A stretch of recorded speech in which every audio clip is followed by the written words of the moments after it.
2 historical narratives. Source: excerpts from the 3 narratives of our humanity by John W. Dower, 1996. The following is from a book written by a historian about how people remember wars.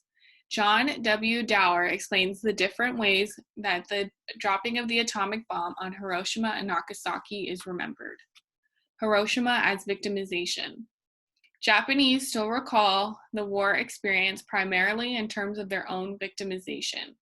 For them, World War II calls to mind the deaths of family and acquaintances on distant battlefields, and more vividly, the prolonged systematic bombings of their cities.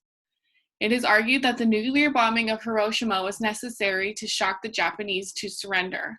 But how does one justify the hasty bombing of Nagasaki only 3 days later, before the Japanese had time to investigate Hiroshima and formulate a response? Hiroshima as triumph.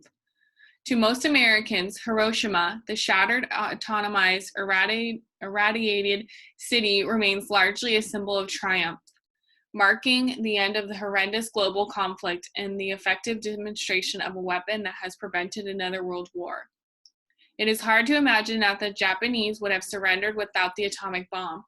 Japanese battle plans that were in place when the bombs were dropped called for a massive suicidal defense of the home islands, in which the imperial government would mobilize not only several million fighting men, but also millions of ordinary citizens who had been trained and indoctrinated to resist and end the primitive makeshift weapons.